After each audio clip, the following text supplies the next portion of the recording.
this crew of researchers looked at all the online courses that had won prizes and awards around the world. And there was about 30 of them. And they said, what do they have in common? And this is the list of just 5 things that make online learning really successful for these courses they looked at. The first is, why are we doing this? What's the point? I mean, I get asked this. I was teaching a graduate course at OISE, and I was, getting them to do something. It was quite difficult. And so one of the students said, can we just stop a minute? Can you tell us again, what's the point? And I think that question's in students' mind all the time. So meaning and purpose is something we need to spell out virtually all the time when we're setting a new task or a new activity. We're doing this so that you can develop this knowledge and understanding, which will be helpful for this purpose. The second thing they found was that abstract course materials are pretty useless. What people are looking for is an authentic and relevant piece of resource that connects the learning we're asking them to do to their world now. So, those old math questions, if you had 2 pieces of chocolate and a dog, what would the cat be eating on a Wednesday kind of question? Just totally pointless. I hated all that in school. But it was when somebody started saying, how can we predict the outcome of this, whatever it may be, this activity, not the US election, obviously. How can we use prediction to do some stuff? Or how can we use data to help us understand why young people are having all these mental health challenges?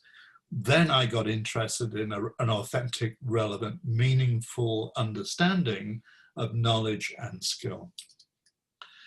The third thing that all of these courses had in common was that they weren't using a single medium. They weren't using just this kind of instruction we're doing now. They weren't just using text. They were using audio, video, simulation, games, cases, all sorts of different ways of enabling all students to find a connection that they could make.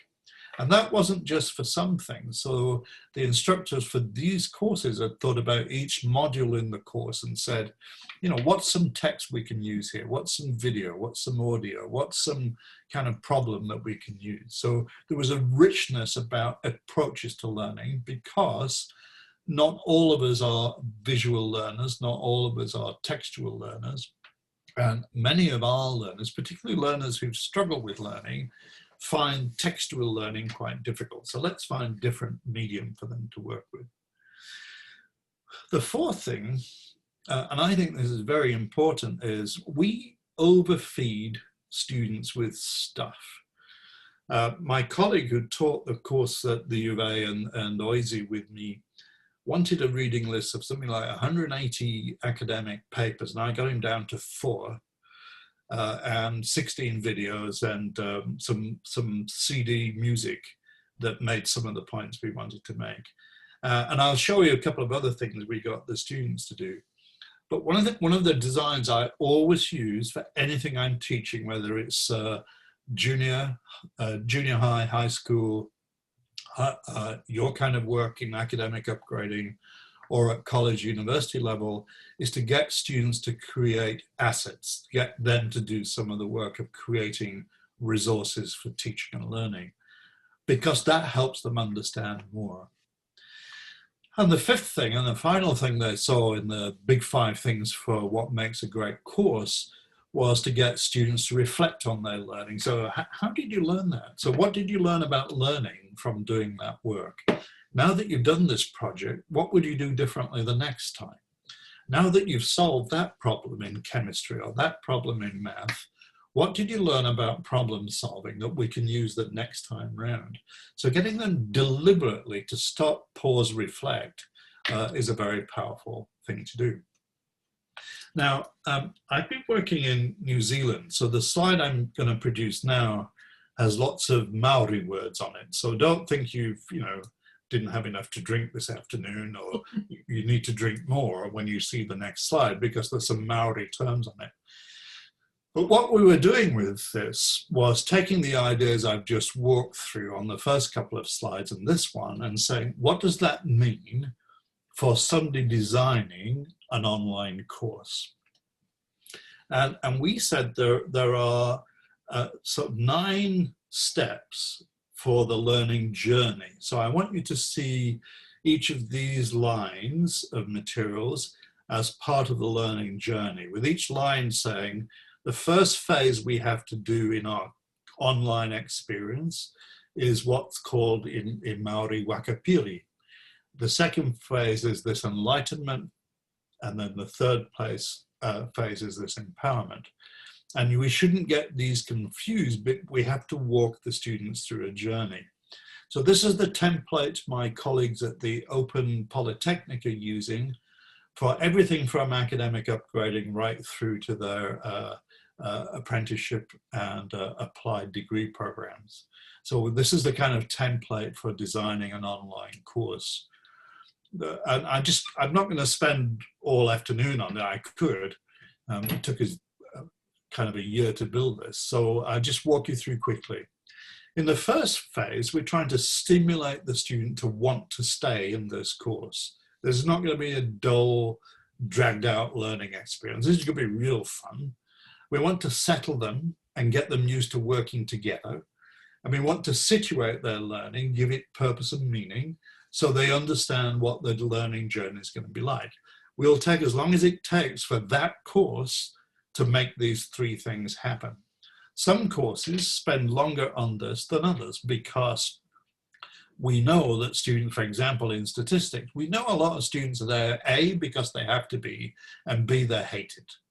So how can we get them past the fear and loathing of stats into saying, hey, this could be fun? The second phase, the enlightenment phase, is creating these opportunities that get them to share learning between them, to scaffold that learning around the key pieces of knowledge and competencies we're trying to develop, providing guidance for that competency development. And then our job is to steer their learning, and particularly to keep an eye on the analytics that tell us how a student is doing or not doing.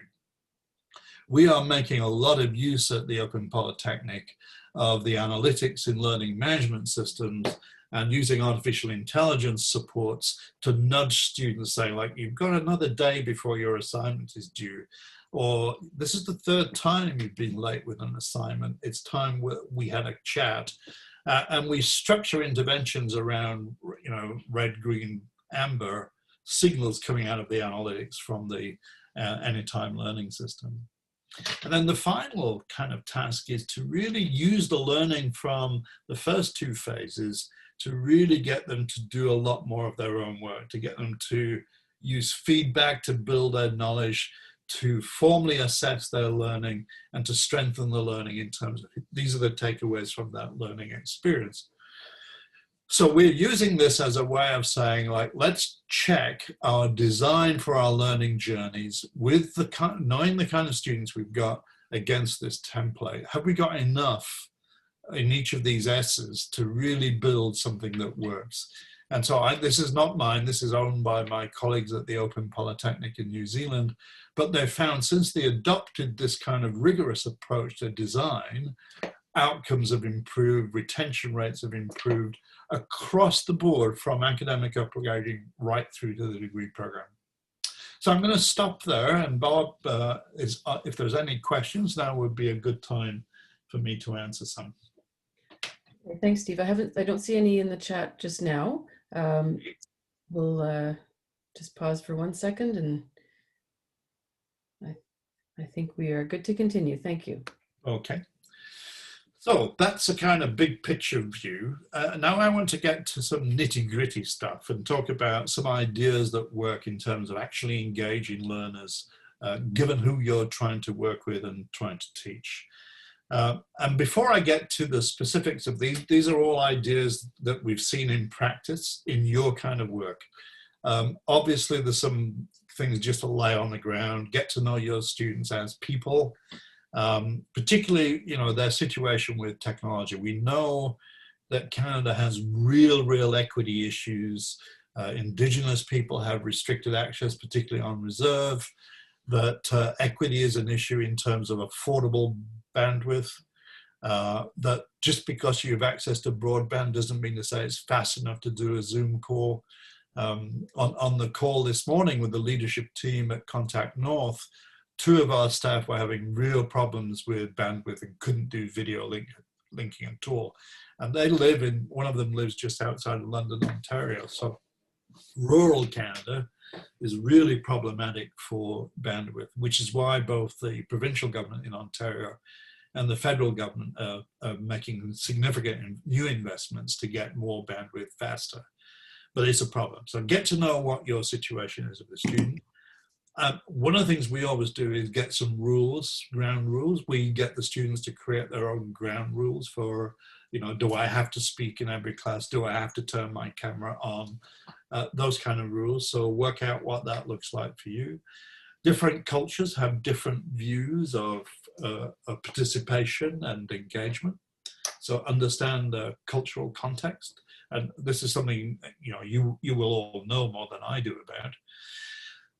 And, you know, find ways around the technology barriers. I mean, one of the places I've been working in recently is in South Africa, where bandwidth is a huge issue. Actually, everybody has at least one smartphone, but not everybody has access to good bandwidth. So we've been distributing courses on USB sticks. We've been using creative ways to get learning resources in the hands of people so that the pandemic doesn't stop them completing courses and programs of study. So the key message that came out of all the work I was doing early on in online learning was just because it's online doesn't mean to say you've gone away. You have to do these 3 things all the time. What makes a difference to learning retention is who you are. And these 3 conditions, showing empathy to students, showing warmth and genuineness to them when they're challenged, knowing that they can connect with you and it's not going to be a problem, knowing that you're a listening, caring person is critical to retention, especially for the group of students you're dealing with. So here are 12 things that I think you might want to think about as ways of engaging your students. Everybody uses discussion boards and they're generally as dull as ditch water. So think about ways of livening them up. I mean, right at the beginning we said, look, here's some material, give us some comments on this material. We said, no. Why don't we create challenges every week? So here's this week's challenge, like make some sense of this that's going on in the world in terms of the skills we're trying to teach. So rather than commenting on academic papers or commenting on a problem that is canned in the textbook, we try to connect to something in a newspaper or something on television to get some life and energy and challenge them to really use language, to use the skills we're teaching to create inspired conversations, a real dialogue. Well, I'm, you know, my kind of view of the work I do as a sessional prof for the U of T and U of A and so on is they're not paying me enough to do all the work. So I have all these students, so let's get them doing a lot of the work. So we get, in every course I work on, we create a knowledge center. And we say to the students, hey, look, this week's topic is this. Why don't you share in this space materials you found really helpful in making this stuff clear to you, or making this skill clear to you, or making this language clear to you, or making this piece of math clear to you, or making this piece of science clear to you. It could be a video, it could be an audio, but share it so the community that we're in, this community of inquiry that we're exploring, all have access to the best stuff that each of you have found helpful. And I've been doing this for years, and I'm just amazed every time, and it doesn't matter what the course is, about what the students are using. But it also tells me more about where the students are looking for resources to help them learn. And I can then leverage that to say, you know, that video you showed of that process in physics, yeah, It's not a really good one. Here's a better one. And can you tell me why I think this is better than the thing you found? So now we can do some learning together. So we create this kind of knowledge center that's easy to do. And all it is a blank dialogue space in the LMS, and they just post stuff there. Copyright issues, I get it. We just ask them to post a URL and then to tell us why they think this is useful. I make a lot of use of group work and group projects. I know that we're in the end going to assess individual learners, but one of the things that every individual has to do is work in teams. And if we've learned nothing else from the pandemic, we know how important teamwork now is and how important it is to find new ways of collaborating.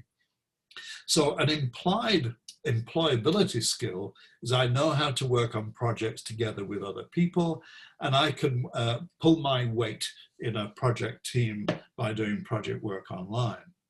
And so we create opportunities for that. We had a group of, in a high school project we did with kids in the Second Chance High School here, which has 3,500 students in it. We had a group of senior female students create their own women's magazine to counter the rubbish that they were being asked to look at from the newsagent. And they created a women's magazine that was about climate change, that was about gender equity, that was about food security, that was about feelings of loneliness and mental health. They created this and they kept it going for a whole year as an online space. And in the end, I mean, they were approached by a publisher to say, would you like to see this as a career? They said, no, we've got ambitions. One of them is now a dentist and the other one is training to be a doctor. But they were in this Second Chance High School. And we used that project, it was their project, we didn't suggest it, as a way of improving their writing, improving their understanding of project management, improving their math skills. All sorts of implied learning, implicit and explicit learning were there. So that was one project. Another one was an arts, active arts project where kids were using arts to make social campaigns and to make a social difference. So down one of the major streets of this city that I live in here in Edmonton on White Avenue, every single lamppost had a three-dimensional object attached to it that made a point about how important learning was from kindergarten through to university. And each piece of art had a statement and a quotation and a three-dimensional space. Within 3 days, they were basically all stolen. And I keep walking to people's houses for a drink and seeing one of these pieces of art that the kids had created, but was hugely powerful. So whether you're teaching history, math, language, whatever it is, there's a project that the kids can co-create with you that will make a real difference. I call virtually everybody kids because I'm old. Nobody told me that learning was supposed to be deadly serious, and I always try and find some humor. So we had this is another high school, Second Chance High School project. We were looking at the pandemic and what we could learn from the pandemic, and we were doing some work on the epidemiology of COVID-19. And I just came up with this idea of, why don't we create a fun space of all the different stupid things people are doing with masks. And within 30 minutes, these were 3 of the things that the kids had found. So I love this antivirus CD. It doesn't work, by the way. Don't try it at home. But bringing humor into the class just changes the dynamic quite a bit. If you do have readings, don't ask everybody to read all of the same thing. Break the reading down into bits and pieces and get different people in the group to respond to the piece you've asked them to look at. So jigsaw the reading. This is an old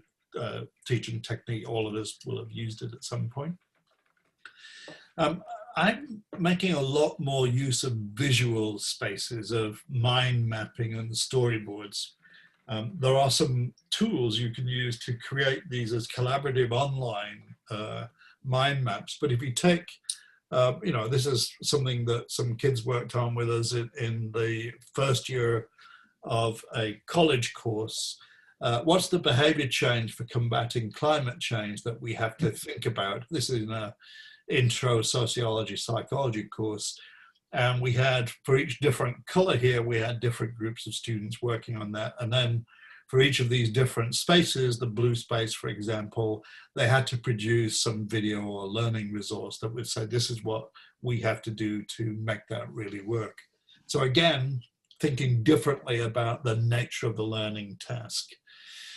I'm also making a lot more use, given that I'm using peer group work to do peer assessment. There are some tools for that. There's a particularly good one coming out of Toronto called Critic. It's developed by a spin-off from Top Hat. And these guys really know, they've built a really effective tool for peer-to-peer evaluation. But many learning management systems like Brightspace have peer-to-peer evaluation systems built into it. And what we found, even from junior high right through to undergraduate, including academic upgrading, is that the students are tougher on each other than the profs are. That they are, particularly if it's anonymous and they don't know whose material they're marking, then they're much more frank and direct about it than we are. But the other thing about this is by reading another student's work, you suddenly realize what else you could be doing as a learner. So peer assessment isn't simply about giving a grade, it's about opening the eyes to how other kids in the group are working.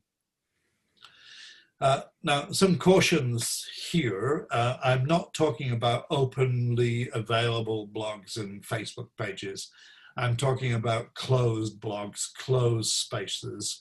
And many LMS systems have blogging opportunities within them, or you can use closed, restricted Facebook pages, for example.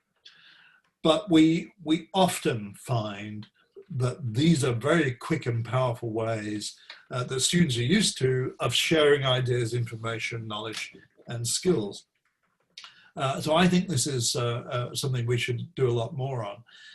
And one of the great things about having smart young students is that they know a fair bit about how to play with some of this technology. So free video creation software like Animoto or Clidio, which is the one I use, makes the creation of really good video dead easy to do. It's kind of like, almost a mindless task.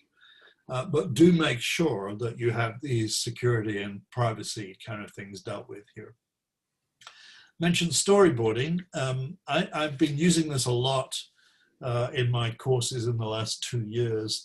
And well, it doesn't matter what the issue is, that helping students visually see how they would tell a story. So don't write a 100-word, 200-word piece or a 550-word assignment. Draw out the stages of the assignment story and tell me the story in your own words. I'm really interested in hearing the student's voice. And so this is a powerful way of doing that. Made a lot of uses of this great British institution, the pub quiz, getting students to create a quiz on the topic of the week. So you two are going to be quiz masters this week. You've got to create 25 questions, and the rest of the class, at the end of the class, will do the quiz. And this week's prize is whatever the week's prize is, which might be that you get to do the quiz next week. But we've had lots of examples of quizzes. I was at a board meeting of a major institution, a large bank actually, which began with a quiz about the banking business and where it was going. And the quiz revealed that a lot of people on the bank board had no understanding of what some of the new emerging technologies for banking are. So that told us a lot about what was known and not known around that table. So this is a really good way. And I'm not talking about a quiz for assessment. I'm talking about a quiz for fun.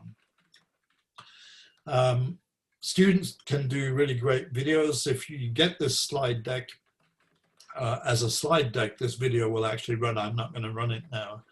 But here we challenge the students, and this is another communication skill of being able to present to colleagues in public. You know, the biggest fear people have in the world is speaking in public. It's a bigger fear than dying. So you'd rather be speaking at the pulpit, saying the memorial service, than actually being in the coffin. You'd rather be in the coffin than speaking at the funeral. It's just a weird thing to me. But this is a skill that we need students to develop, the ability to speak and communicate verbally.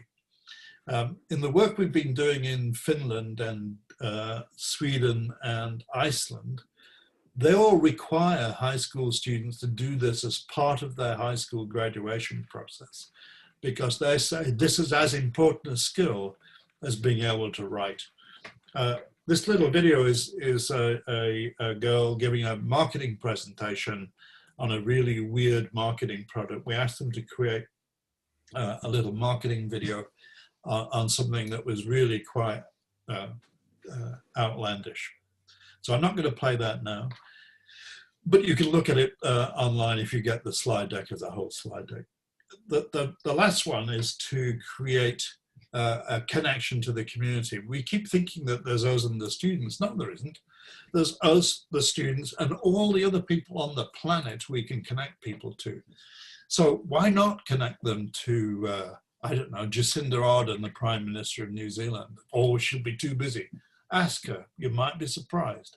She's done about 30 in-class activities over the last year. And we asked her to come and talk to our students in a class that we were teaching, and she showed up. She had 10 minutes, but there's the Prime Minister of New Zealand talking about how she handled COVID-19. You have assets all over the world that you could pull into a class to help your students understand something, to connect your student to a real world problem. Think about using some of these connections to the community.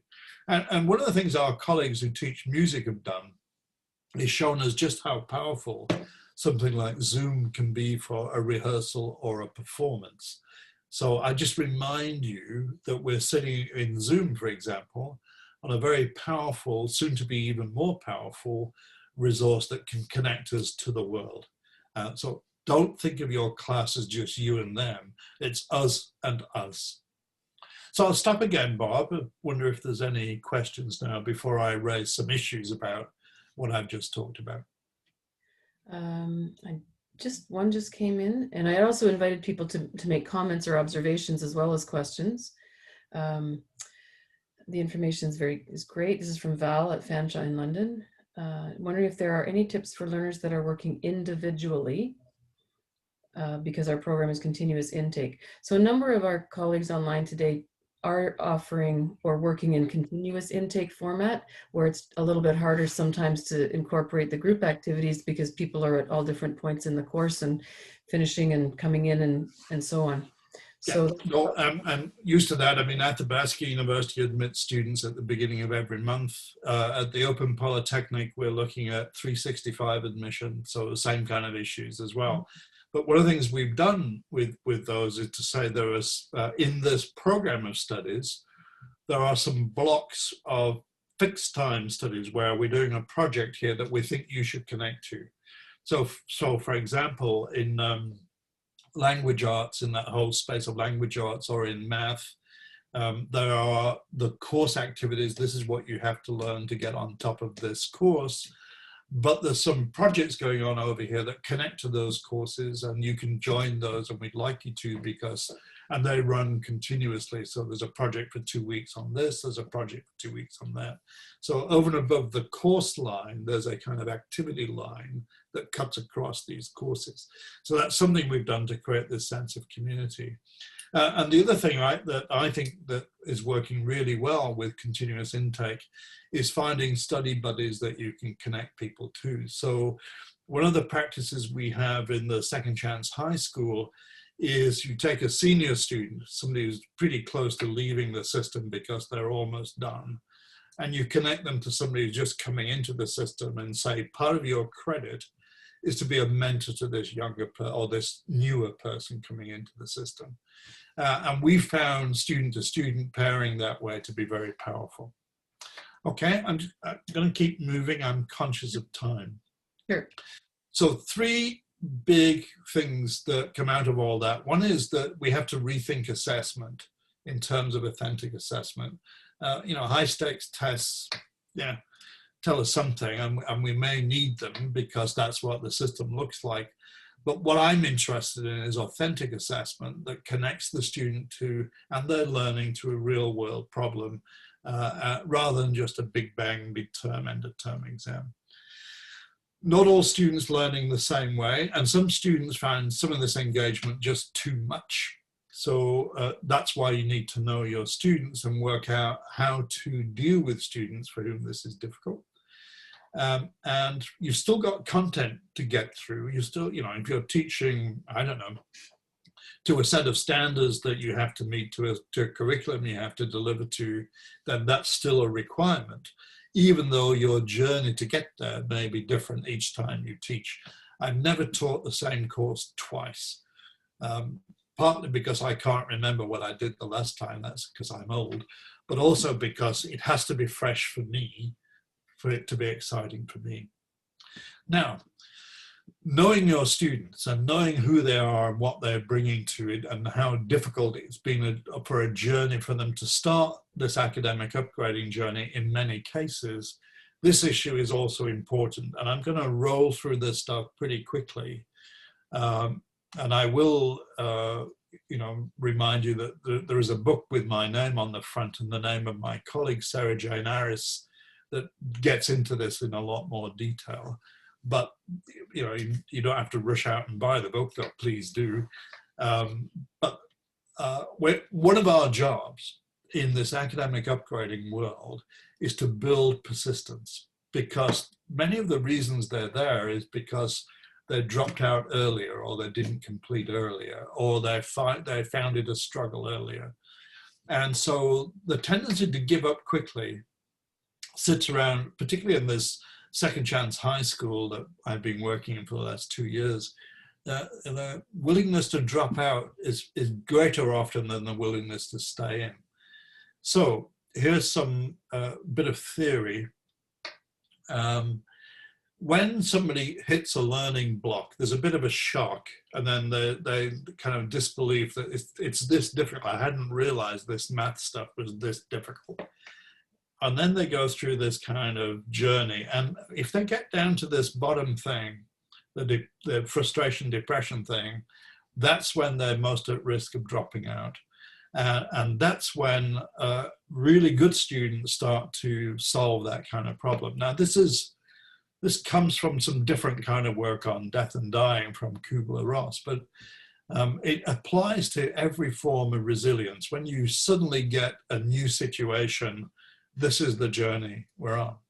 Now, down the side, we've said this is what we as teachers need to do. We need to create creative alignment between the learner, what it is they have to learn, and us as teachers. We have to maximize our communication with a student who's struggling. We need to find a hook or a spark that motivates them to get past this trough. And then we need to strengthen their capabilities and share knowledge and get them to move through to this stage of making a difference to the work. And there are 4 kinds of resilience that you are asked to do, build, and support all the time. You can look back at your time as a teacher and say, I can put names of students in each of these boxes where I've had to intervene to work with that student to make a difference. So these are the kind of 4 areas of work that we have, helping students rebound from a low grade or not getting a concept or not getting a skill, really getting them to be adaptable when something is not working in the way they thought, and so on. Willingness to take some risk. So we have to build resilience as part of what we do. I'm going to skip these couple of slides. This is more about the work that we need to think about. but I'm just going to give you quickly some messages that I think students need to hear from us as teachers. So this is the kind of quick steps to build resistance. These are messages for students. You can't solve a problem with the way of thinking that got you into the mess in the first place. So let's break out of your current ways of problem solving and find something new. That's a big kind of message. The big thing that gets in the way is emotion.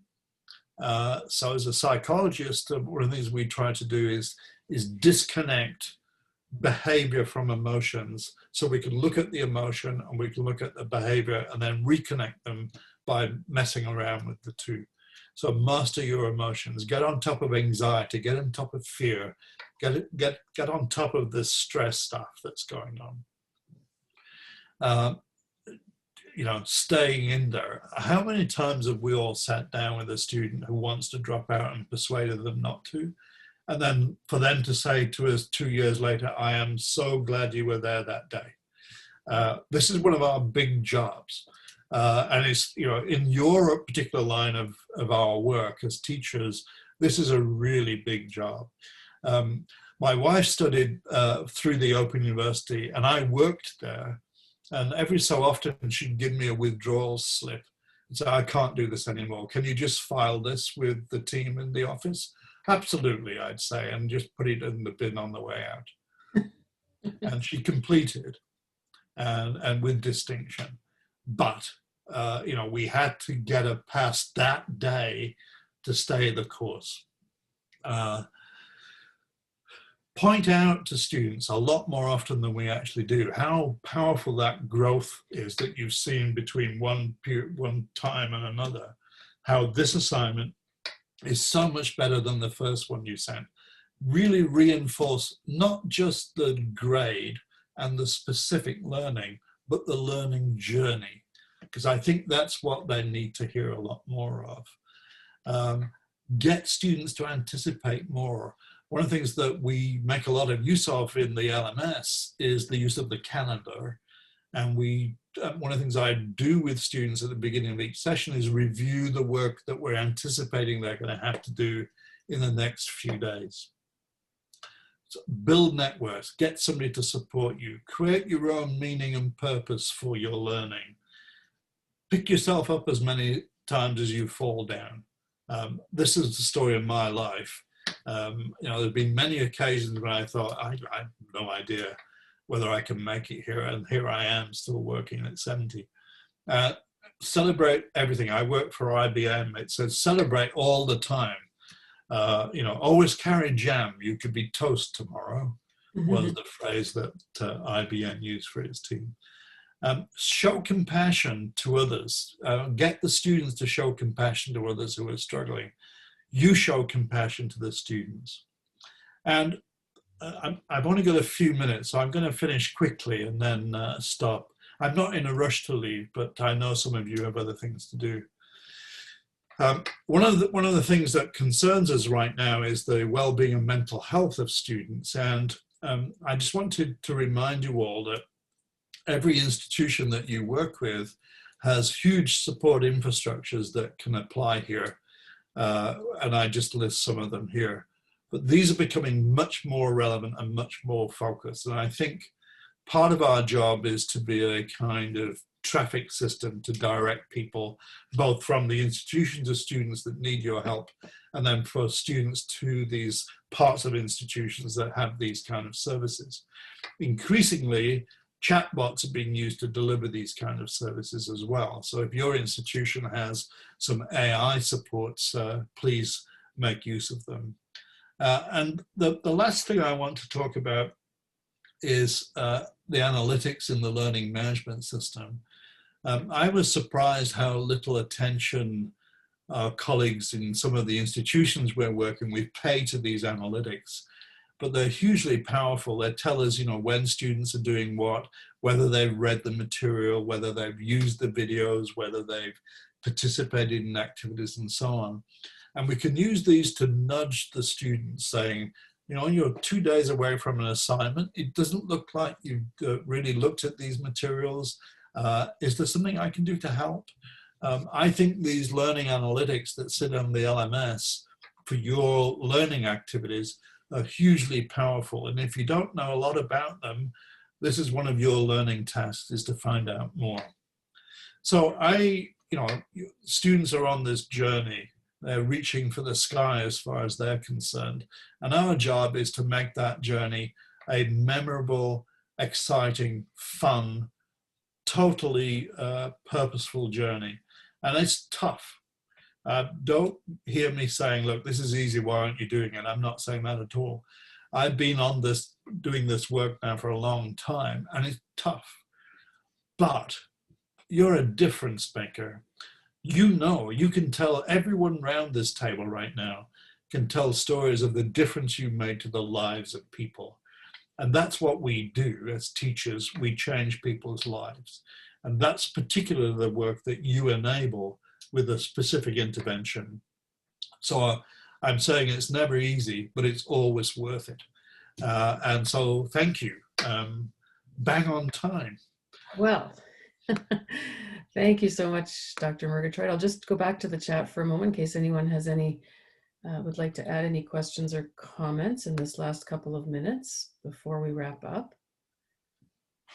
I'll keep a little bit of an eye on that. So while we're just seeing if anyone's adding to the chat, I would certainly, on behalf of the group today, thank you so very much for taking the time to prepare this presentation for us, and particularly to continue to focus on our academic upgrading world, as compared to just the mainstream, not just, but as compared to mainstream post-secondary, which is a little different. And we always appreciate when we can have PD sessions that do recognize, and you have clearly recognized, the kind of work that we do. So many, many thank yous for that. Lots of thank yous in the chats. I also feel that we would have an appreciation for going from some of the broader strokes that you started with, and some things that are going on, the 5 big items in research and some of the more international work, and then really zoning into some of those 12 tips and what our students really need. Some of it I know was new to us. There's lots of comments in the chats about some great ideas and new strategies to try.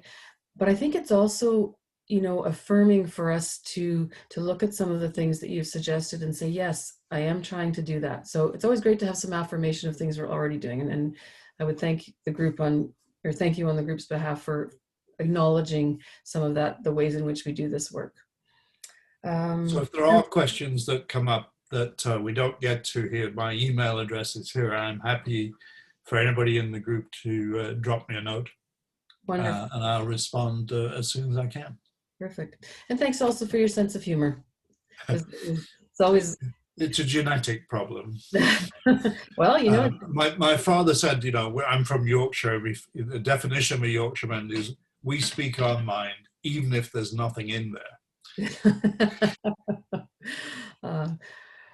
Well, I'm looking again at the chat. Again, lots of thanks. I don't see any questions. So I believe we can probably wrap up. So Dr. Murgatroyd, once again, many thanks. Thanks for providing your email address at the end. And I'm sure we'll be in touch in future.